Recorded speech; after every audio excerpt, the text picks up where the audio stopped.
जी, मेरा नाम जसकीर्त उसेंडी है।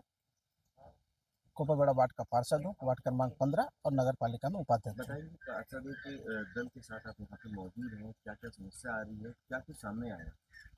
आज 3 दिन हो गया वार्डों में पानी सप्लाई नहीं हो रहा है।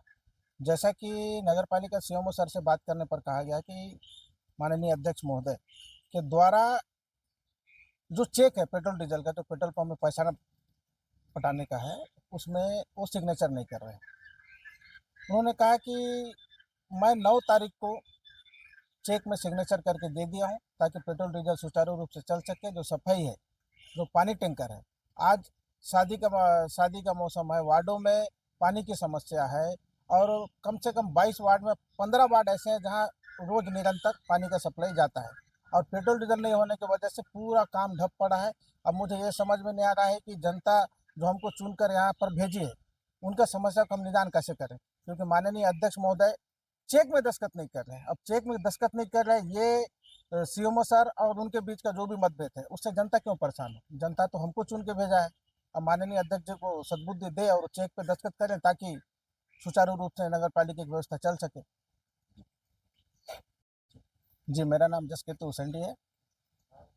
कोपरबेड़ा वार्ड का पार्षद हूँ, वार्ड क्रमांक 15 और नगर। जी महोदय, नगर पालिका के ट्रैक्टर डीजल नहीं होने से चल नहीं पा रहे। सीएमओ का सीधा आरोप है कि आपके माध्यम से चेक में दस्तखत नहीं किए जा रहे, जिस कारण से भुगतान नहीं हो पाया और इसी कारण से ट्रैक्टर नहीं चल रहे हैं। ऐसी स्थिति क्यों निर्मित हो रही है? देखिए, जनहित में कार्य करने के लिए जनता हमें चुनी है। हम पार्षद और अध्यक्ष बन के बैठे हैं तो जनता की सेवा के लिए बैठे हैं, लेकिन कहीं ना कहीं हमारा जो दायित्व है जनता की सेवा करने का, तो हमारे ऊपर जो दायित्व है वो हम अच्छी तरह से निभा रहे हैं। लेकिन जो हम बड़े पद पे बैठे हैं अध्यक्ष बन के, तो हमारा जो दायित्व है हमें पार्षदों को भी देखना पड़ता है। अभी 5 महीने से हमारे पार्षदों को जो मानदेय नहीं मिल रहा है, उस कारण से बहुत आक्रोशित हैं पूरे पार्षद। और अभी वार्डों में अगर निकलते हैं तो कभी मरनी हो गई, छट्टी हो गया, सभी पार्षदों को पैसे की जरूरत पड़ती है और पार्षद के पास ऐसा कोई इनकम नहीं है कि उन लोग कहीं से आय अर्जित कर पाए।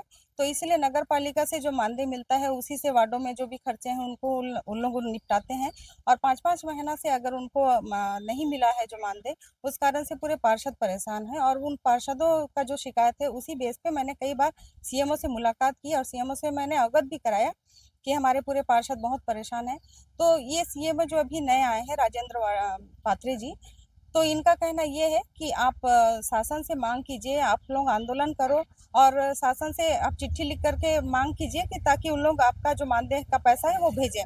तो आज हमारा कार्यकाल समाप्त होने वाला है, 5 साल होने वाला है, लेकिन हम लोग आज तक ऐसा कभी नहीं हुआ है कि हम शासन से मांग किए हो। वो तो अधिकारी कर्मचारी खुद ही से भेज देते हैं और हमारा मानदेय का पैसा का मांग करके उन लोग मंगा लेते हैं। लेकिन इन सीएमओ के आने के बाद से जो नए नियम हमें बता रहे हैं वो नियमों के एकदम से हम खिलाफ हैं। और उनका ये सब बातें हम क्यों मानेंगे कि ये सब जब हम कभी करे नहीं है तो अभी हम क्यों मानेंगे ये सब बातें को। बस इसीलिए सभी पार्षदों के साथ मिलकर के ये आक्रोशित करने का एक जरिया है, जिसे मैंने अभी कुछ दिनों के लिए रोका है। और आगे अभी आज ही हम लोग का पीआईसी का बैठक है, उस बैठक में आगे जो भी निर्णय होगा मैं आप लोगों को अवगत करा दूंगी। मैं राजेंद्र कुमार पात्र, सीएमओ कोंडागांव। सर, पार्षदों का दल यहाँ आज सुबह 7 बजे से पहुँचा हुआ है। पेयजल या सफाई के लिए ट्रैक्टर नहीं पहुँच पाने की समस्या बताई जा रही है, क्या कारण है? ये विगत 1 सप्ताह से जो भुगतान पेट्रोल पंप को करना था, वो पेट्रोल पंप के भुगतान नहीं हो पाए हैं।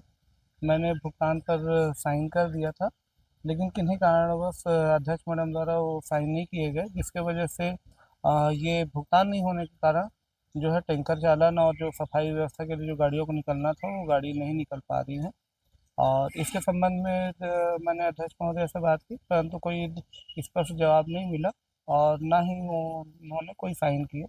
जिसके बाद मैंने उपाध्यक्ष महोदय से इस संबंध में बताया कि जो छत्तीसगढ़ शासन के राजपत्र अनुसार जो प्रावधान है, उस प्रावधान के अनुसार कार्रवाई किया जा सकता है, ताकि ये जो पानी और इसकी जो सफाई व्यवस्था है, उस सफाई पानी व्यवस्था को बहाली संभव हो सके। ये कब तक हो पाएगा? अध्यक्ष के गैर हाजिरी में उपाध्यक्ष के द्वारा जो हस्ताक्षर वाले ये 1 प्रावधान। दिन के भीतर पॉसिबल है और सारी चीज़ें बहाल हो सकती हैं 1 दिन में।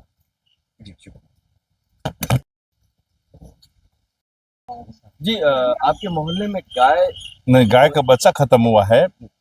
कल रात से। तो क्या है कि मैं आया हूँ यहाँ बोलने के लिए, तो वही प्रॉब्लम बता रहे हैं कि डीजल पेट्रोल नहीं है गाड़ी में, इसलिए एक आध घंटा करके घुमान में 5-7 बार आ गया हूँ नगर पालिका में सुबह से। लेकिन इस बीच में हमें ये भी पता चला है कि डीजल की आपके द्वारा निजी व्यय किया गया ताकि समस्या का समाधान हो सके। हाँ दिया था, मैं बोला चलो एक काम करो, कम से कम बछड़ा से उठने कुत्ते लोग बिखेर देंगे, तो आप एक बार काम, वो जो समस्या आपकी सलटे तब की बात है, लेकिन अभी फिलहाल किसी घर द्वार के तो हटे हो बच्चा, तो फिर मैं दिया हूँ उनको। कितना रुपया दिए? 1,000 रुपये दिया हूँ। 1,000 बोले रसीद काट के आपको दे देंगे बोले। तो आप आपका नाम परिचय और कौन से वार्ड से हैं? मैं रमेश सोनी DNK आर्यस कॉलोनी से रहता बता रहा हूँ।